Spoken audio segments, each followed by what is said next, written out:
Bien-aimés frères et sœurs, nous voici encore dans un nouveau numéro de notre partage où nous sommes en train de nous focaliser sur la personne de Jésus-Christ. Nous sommes en train de partager avec vous la bonne nouvelle de Jésus-Christ. Où, en bref, nous parlons avec vous du message de la grâce, du message révolutionnaire de la grâce. Aujourd'hui, nous allons parler d'un sujet très important. Et ce sujet est intitulé « Jésus-Christ, notre justice et notre sanctification ». Cela va nous permettre, vous et moi, de pouvoir nous focaliser sur l'accomplissement de l'œuvre de la croix. Jésus-Christ, notre justice et notre sanctification. Je vais commencer par prendre deux passages.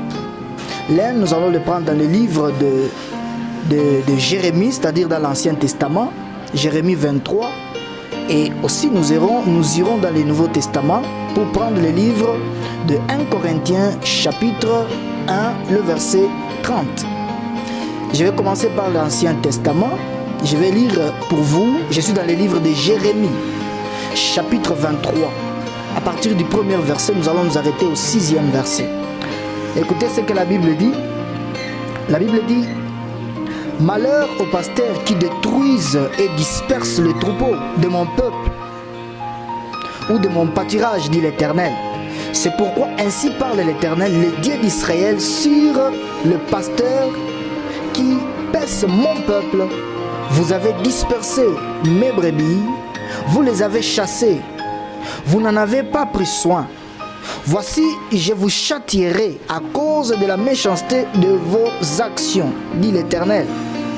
Le verset 3. Et je rassemblerai les restes de mes brebis de tout le pays où je les ai chassées. Je les ramènerai dans leur pâturage. Elles seront fécondes et multiplieront. J'établirai sur elles sur elles, je suis au verset 4, voilà. J'établirai sur elles des pasteurs qui les paîtront. Elles n'auront plus de crainte, ça c'est la première des choses qu'il faut souligner, puis de terreur.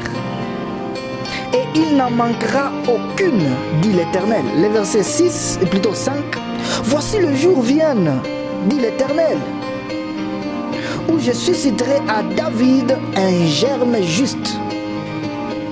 Il régnera en roi et prospérera.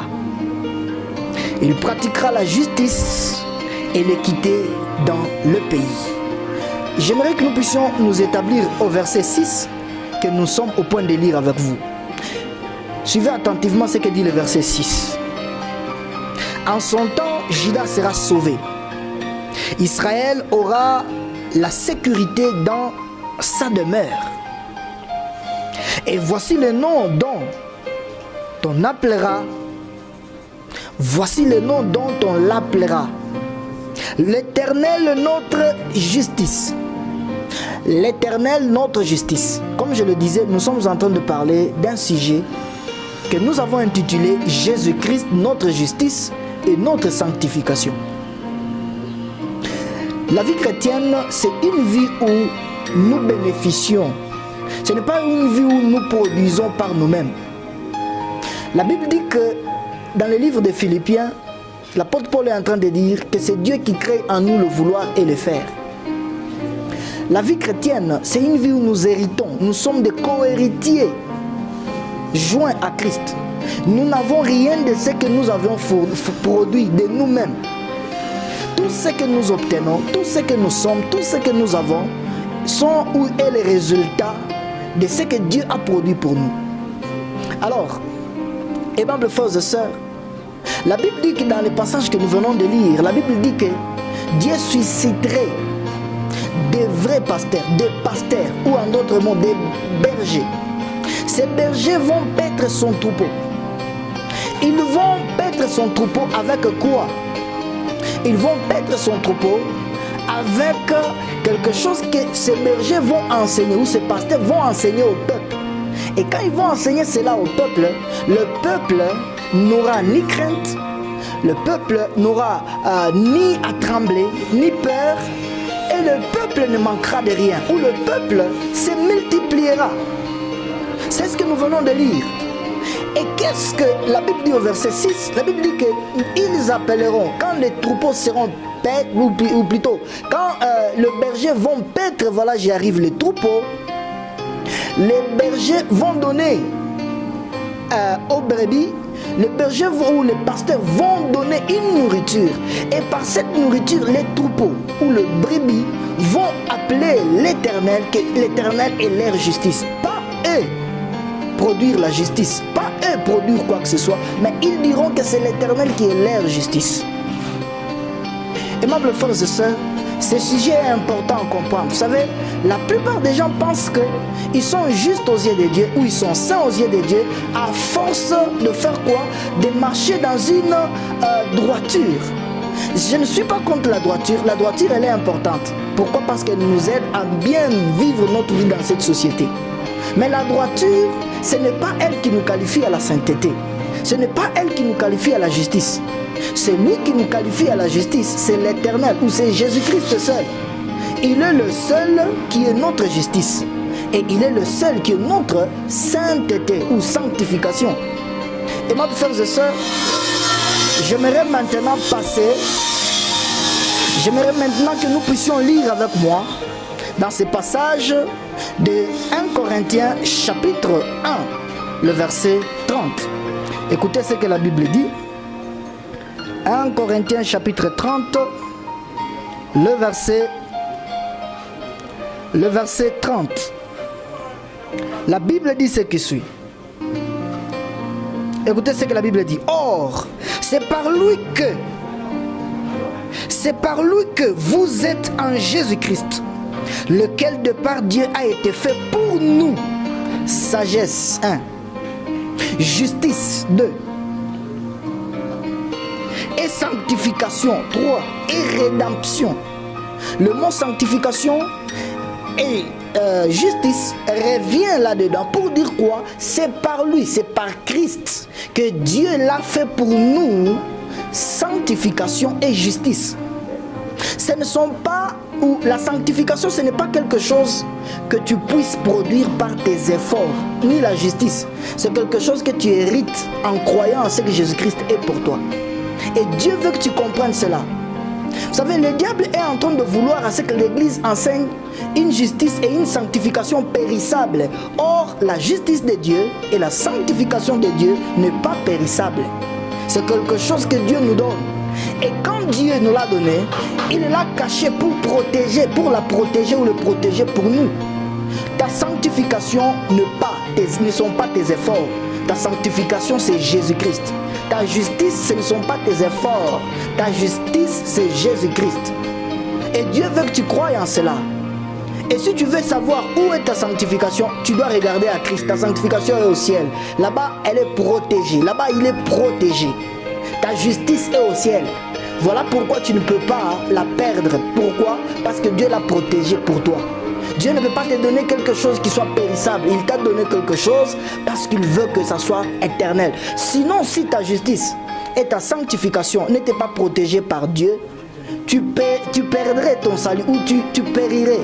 C'est-à-dire le jour où tu es bon, tu vas y aller au ciel. Et le jour où tu n'es pas bon, tu restes. C'est-à-dire quoi? Dieu ne peut pas te donner quelque chose qui soit périssable. Dieu veut que tu croies que c'est Jésus-Christ qui est ta justice.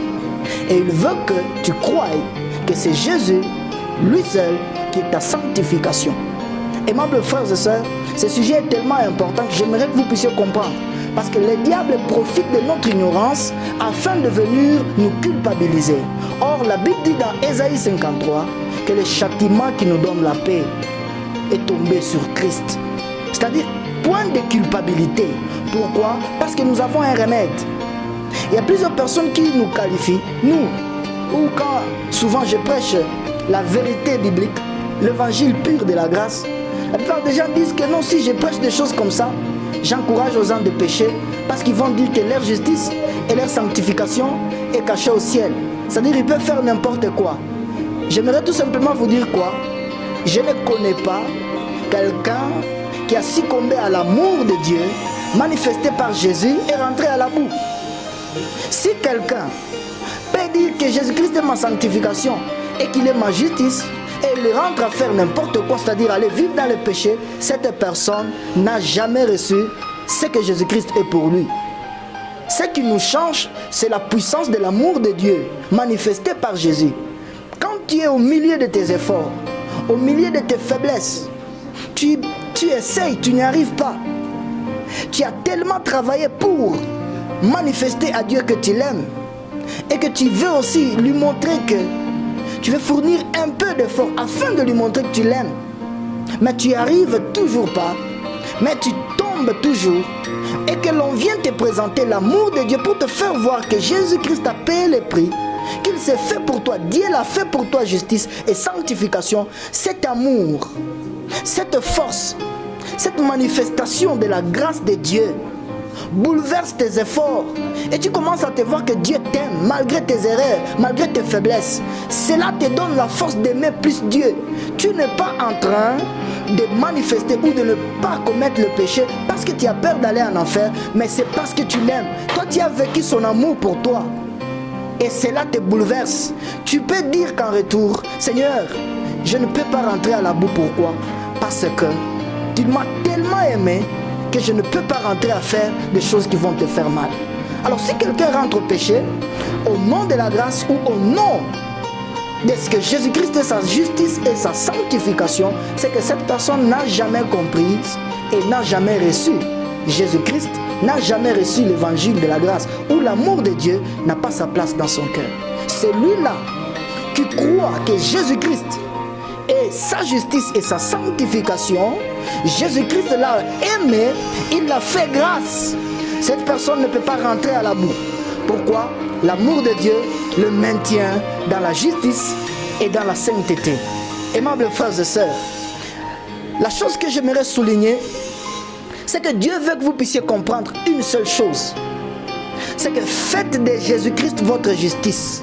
Et votre justice, voilà j'y arrive, sera protégée pour toujours. Et laissez à ce que Jésus-Christ soit votre sanctification. Votre sanctification sera protégée pour toujours. La vie chrétienne, ce n'est pas une vie de doing, c'est-à-dire de faire, encore faire, afin d'atteindre ce que Dieu attend de nous. La vie chrétienne, c'est la vie de foi.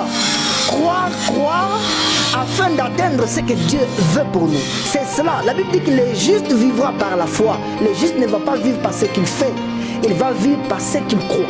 Si tu crois bien, tu crois en ce que Jésus-Christ est pour toi, tu comprendras et tu iras trop loin avec Dieu. Aimables frères et sœurs, j'aimerais que nous puissions nous poser sur ces deux passages. La Bible dit que quand Dieu suscitera ses vrais pasteurs dans Jérémie 23, quand Dieu suscitera ses vrais pasteurs, ils vont paître son troupeau. Il n'y aura même pas une brebis qui sera perdue.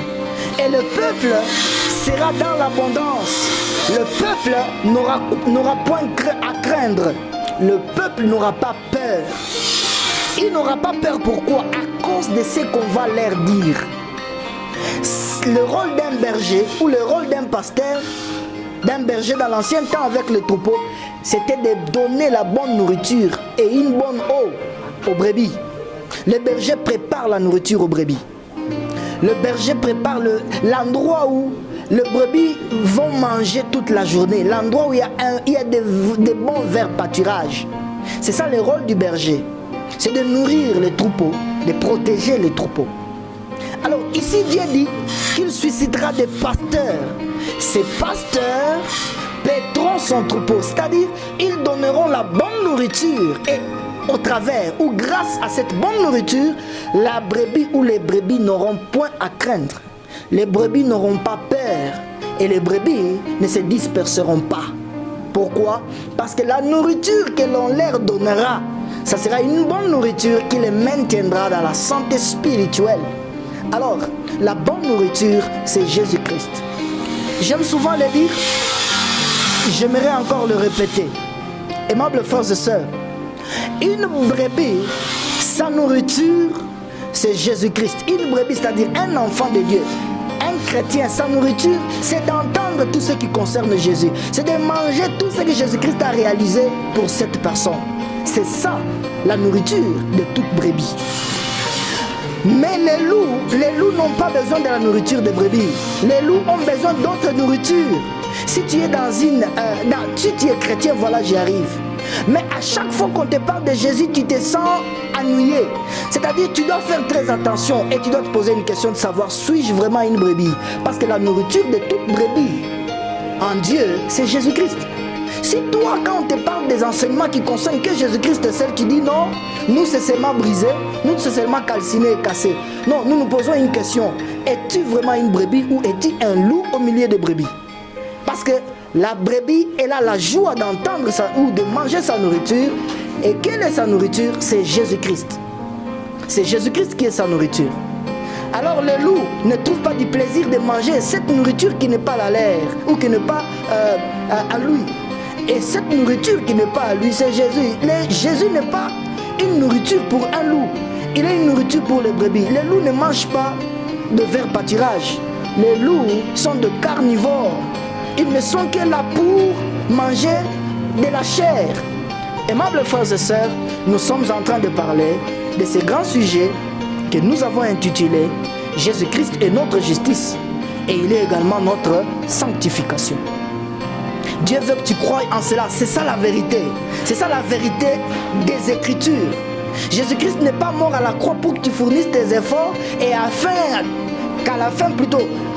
qu'au bout de cela, qu'il vienne te dire, oh, qu'il t'acclame pour dire, oh, tu as bien travaillé, tu as bien réalisé ta justice, tu t'es vraiment battu, tu as tout fait pour que je te voie et que tu es juste. Non, il n'est pas irresponsable, il est mort à la croix afin que tu reçoives sa justice, afin que tu reçoives sa sainteté. Le chrétien est le corps du Christ. Christ est la tête et le chrétien, l'église est le corps du Christ. La même vie ou le même sang qui circule dans la tête, c'est le même sang qui circule dans le corps. Vous ne pouvez pas dissocier la tête et le corps. C'est les deux choses, deux composantes qui sont réunies ensemble pour former ou pour composer l'être humain. Jésus nous a donné cette référence pour nous dire quoi? Qu'il est la tête de l'église. Et nous, l'église, nous sommes son corps. Si l'église est le corps du Christ, c'est-à-dire Jésus est la tête, retenez que la même vie qui demeure dans la tête, c'est la même vie qui circule dans le corps. La même sainteté que Jésus a, c'est la même sainteté que tu as. Tu dois le croire, c'est ça la vérité de la Bible. La même justice que Jésus-Christ a, c'est la même justice que tu as également. Dieu veut que tu le croies. Pourquoi? Parce que c'est ça la vérité. Sinon, si toi tu dois réaliser ta justice et que tu dois réaliser ta sainteté, et que Jésus-Christ aussi a sa sainteté et sa justice, et les deux sont dissociés, c'est-à-dire que tu n'as jamais été chrétien. Parce que toi seul, tu ne peux jamais produire la justice par ta droiture. Tu ne peux jamais produire ta sainteté par ta droiture. Je ne suis pas contre la droiture. Je ne suis pas contre marcher correctement dans ce monde, dans la vie. Cela est important. Et Dieu veut que cela, Dieu veut plutôt que nous puissions marcher dans la sainteté, plutôt dans la droiture. Mais ce n'est pas cela qui nous qualifie à la justice. Et ce n'est pas cela qui nous qualifie à la sainteté. La sainteté, c'est une nature spirituelle. La justice est une nature spirituelle. Tout celui qui émane de Jésus comporte ou a la nature de Jésus. Il a la justice et il a la sanctification. Aimables frères et sœurs, ce que nous sommes en train de partager est la bonne nouvelle. Jésus est mort à la croix pour que tu reçoives la justice et que tu reçoives également la sainteté. Alors, j'aimerais lire pour vous un passage. Je suis dans le livre de Nombres 21. Je vais le lire pour vous. Je crois qu'il me reste encore un peu de temps. Je vais le lire pour vous. Nombres chapitre 21. Le verset 20. Nombres chapitre 21. Voilà. Le verset 20. La Bible dit... Attendez. Nombre chapitre 21. Voilà. Nous allons lire à partir du verset 23. Attendez. Voilà. La Bible dit dans Nombre chapitre 21, si vous commencez à partir du verset 20. Si vous commencez à partir du verset 20, La Bible dit qu'un jour, Balak appelle Balaam pour faire quoi? Pour maudire le peuple, pour maudire les enfants d'Israël. Alors il y a quelque chose qui s'est passé. C'est que à un moment, quand Balaam a voulu maudire le peuple de Dieu, Dieu répondit à Balaam pour qu'il ne maudisse pas, ou Dieu mit des mots dans la bouche de Balaam afin que Balaam ne puisse pas maudire le peuple de Dieu. Et la Bible dit ce qui suit. Quand Balaam a commencé à parler, il dit: l'Éternel Dieu ne voit pas l'iniquité en Jacob. L'Éternel Dieu ne voit pas l'iniquité en Jacob. Si vous descendez à partir du verset 22-23, la Bible dit que l'Éternel Dieu ne voit pas l'iniquité en Jacob. Maintenant, j'aimerais vous poser une question. Si nous montons avec moi sur une montagne et les enfants d'Israël dans le désert, nous sommes au sommet d'une montagne, nous voyons le peuple avec les camps. Est-ce que pouvez-vous me dire que le peuple d'Israël, alors qu'il campait dans le désert, il n'y avait jamais au milieu d'eux du péché? Il n'y avait jamais au milieu d'eux de personnes qui se lamentaient ainsi de suite? Bien sûr que oui. Au milieu d'eux, il y avait des gens qui se lamentaient. Il y avait des gens qui péchaient au milieu d'eux. Mais Dieu, quand il répond à Balaam, il dit: je ne vois pas en Israël l'iniquité. Je ne vois pas en Israël le mal. Pourquoi est-ce que Dieu ne pouvait pas voir en Israël le mal? Parce que les sacrifices qu'il sacrifiait étaient en train de faire quoi? De rendre le peuple aux yeux de Dieu juste. De rendre le peuple aux yeux de Dieu saint. Alors j'aimerais vous montrer une chose. C'est que quoi qu'ils aient commettre ces histoires, mais à cause du sacrifice qu'ils sacrifiaient, Dieu pouvait voir en eux qui sont purs, qui sont justes. À cause du sacrifice. À plus forte raison, toi et moi aujourd'hui, alors que Jésus-Christ s'est fait sacrifice pour nous, alors que Jésus-Christ a payé le prix pour toi et moi, comment Dieu nous verrait-il? Nous verra-t-il comme des pécheurs ou nous verra-t-il dans le prix que son fils a payé? Il nous verra bien sûr dans le prix que son fils a payé. Aimables frères et sœurs, Dieu veut que vous puissiez comprendre une chose. C'est Jésus-Christ. Et son prix qu'il a payé pour votre justice et votre sanctification a été efficace. Ce prix a été agréable. Et ce prix était complet. Et quand vous croyez que c'est Jésus qui est votre justice et que celui qui est votre sanctification, vous donnez valeur à ce que Jésus-Christ a payé comme prix pour vous à la croix. Mais quand vous pensez qu'il y a vos efforts, je ne dis pas, j'y reviens encore, parce qu'il y a des gens qui comprennent mal la grâce. Ils pensent que quand on dit comme ça, on est en train de dire aux gens d'aller vivoter. Comme je le disais, c'est lui qui est touché par l'amour de Dieu. D'ailleurs, le Seigneur l'a dit dans le livre de Matthieu. Il dit à la femme qui était venue pour arranger ou essuyer ses pieds avec le parfum ou avec ses larmes. La Bible dit, Jésus-Christ à la fin, il a dit: à celui qu'on a beaucoup pardonné, aimera beaucoup. Si vous croyez vraiment que Dieu vous a beaucoup pardonné, vous aimerez beaucoup Dieu et vous n'y rentrerez jamais à la boue. Mais si vous pensez que Dieu vous aime parce que vous êtes au droit, Dieu vous aime et il vous récompense parce que vous êtes correct, vous êtes fort. Quant à ce qui concerne l'abstination, vous êtes tellement prudent au péché. Sachez une chose, c'est que vous n'aimerez pas beaucoup Dieu parce que vous vous glorifierez. Vous direz que je suis juste parce que je m'efforce. Je suis juste parce que je me maintiens, je crains Dieu. Craindre Dieu est tellement important, mais la bonne et la meilleure façon de craindre Dieu, c'est de croire en ce que Jésus-Christ a réalisé pour vous. Aimables frères et sœurs, que Dieu vous bénisse. Je crois que ce partage vous a béni. Et je voulais tout simplement en conclusion vous dire une chose. C'est que quand le Père vous regarde, il voit Jésus-Christ en vous. Et cela vous octroie sa justice. Et cela vous octroie aussi sa sainteté. Croyez que vous êtes juste et que vous avez la justice de Jésus, vous avez la sainteté de Jésus. Et croyez que Dieu, quand il vous regarde, il vous voit comme ses enfants. Nous ne sommes pas dans ces temps où Dieu nous voit comme des serviteurs. Nous sommes dans ces temps où Dieu nous voit comme ses fils. Il y a toute une différence entre un fils dans la maison et un serviteur dans la maison. Le fils a la liberté, mais le serviteur n'a absolument pas de liberté. Il a des limites. Mais le fils est chez eux. Et quand le Père vous regarde aujourd'hui, à cause du prix que Jésus-Christ a payé pour vous, le Père voit que vous êtes des enfants. Et vous êtes dans une nouvelle relation avec Dieu. Et cette relation est une relation entre père et fils. Pas une relation entre entre maître et serviteur. Dieu veut que vous puissiez croire que Jésus-Christ est le prix idéal dont il fallait payer. Sa mort est le prix idéal dont il fallait payer afin de recevoir la joie, afin d'être agréable aux yeux de Dieu et d'être juste et saint aux yeux de Dieu. Rassurez-vous qu'au retour du Seigneur, parce que c'est Jésus qui est votre justice et parce que c'est Jésus qui est votre sanctification, maintenez-vous dans cette connaissance, dans cette vérité.